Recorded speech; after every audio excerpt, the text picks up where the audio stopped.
Okay, I guess we're going to talk a little bit about the last topic. I'm just going to mention production risk again.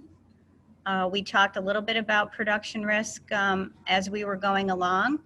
Equipment can break down, freezers can break down, credit card machines can jam up, your power can go out, weather issues.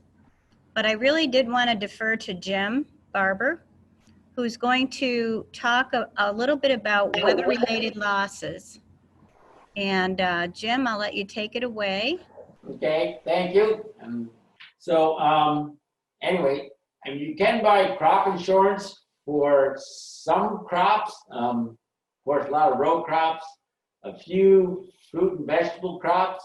Those are purchased through the Risk Management Agency, which is RMA.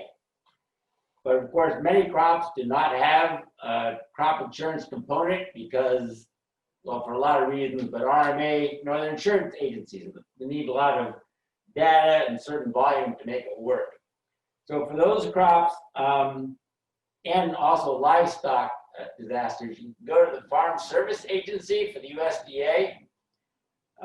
For most of the disaster assistance programs, livestock forage disaster, livestock indemnity program, emergency assistance for livestock, which also includes honeybees and farm-raised fish.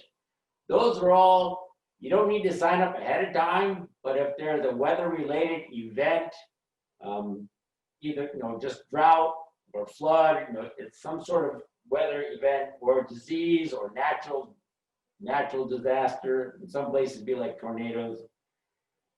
Those things are covered. You'll need to have good documentation of your losses and go to the Farm Service Agency and talk to them about what's available to you for that type of coverage. For specialty crops, there's a program called Non-Insured Crop Disaster Assistance Program. It's called NAP for short. So that one, you can have buy-up coverage on that through the Farm Service Agency, which is really worthwhile because they're usually generally very high value crops, and there's a limit as to how high your premium can be. So you can cover a lot of crops for just like a set premium. The real difficulty with that program is the record keeping that's required, and there are still practices that we use in New York and for crops like, you plant lettuce 10 times a year. It's very difficult to be covered because of the way we grow things. So it's very useful for some crops, especially once you plant once and harvest all year long, or just harvest at the end of the year. Useful for those. Crops you plant multiple times, it's a little more problematic because the USDA can't figure out anything that isn't growing like soybeans. So, we've been working on that, but it's a little difficult. But you should definitely go to your Farm Service Agency office and talk to them if you're growing specialty crops, which are almost all fruits and vegetables. And even, as I say, honeybees are now brought in under the livestock, emergency assistance for livestock, because that there's you lose a certain number of honeybees every year from the die-off and stuff. So that can be covered. If you help you replace the bees, if you just gonna say I'm done with it, you can't get covered for your loss, but you can get covered to rebuild your stock your supplies. And there's also emergency federal loans, emergency loans through the FSA. If you have a loss due to a weather event, you can get an emergency loan at a lower rate. All the fact sheets, and you go to USDA, if you're in livestock, you can look up those programs or crops. The fact sheets are all there at the USDA website. Thank you, Jim. We really appreciate the overview. I did not mention there was one thing in the notebook for this today called the Guide to Farming in New York. I only copied the front cover and the table of contents. It's 120 pages long or so, but you can access it, you can download it and put it on your desktop. Some of the links that we have discussed today are in there. The other thing, a couple of you mentioned, I know Poppy did, greenhouses. The NRCS, which is the Natural Resource Conservation Service, is a federal agency, part of USDA. And if you have a business plan, a greenhouse could be in your future.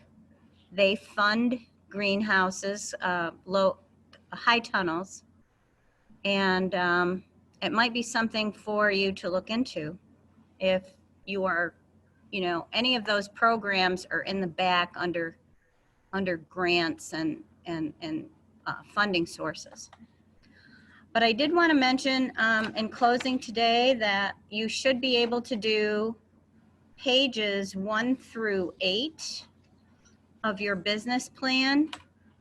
I'm encouraging you to keep up as we go along. I know some of this today may not have related to your program directly, but sometimes you never know when an opportunity might come up, or it's just interesting to learn about food safety and the regulations that apply here in New York, breweries, distilleries, and so forth. Next week, Nichole and her speakers will be leading you through the financial aspects of a business plan. Cost projections, pricing, profit margins, credit, cash flow, and balance sheets. So that will be a pretty intensive day.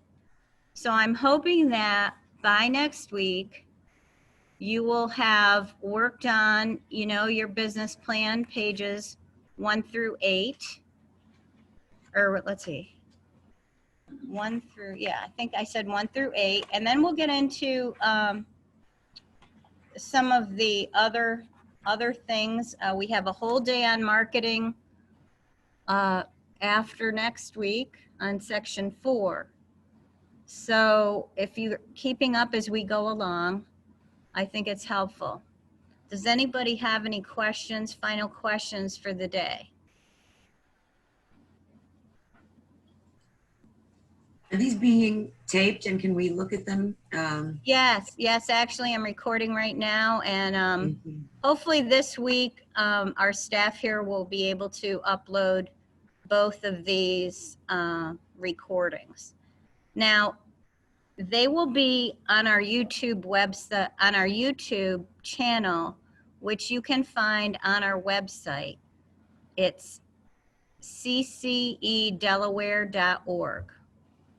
As I said previously, if you're interested in those agritourism ones, you know, and you can't sleep at night, you know, just turn on one of those. But anyway, I'm not saying they're boring, but you have to listen to me for an hour and it's not fun. So any other questions? Everybody, we'll see you next week. Thank you all. Have a good day.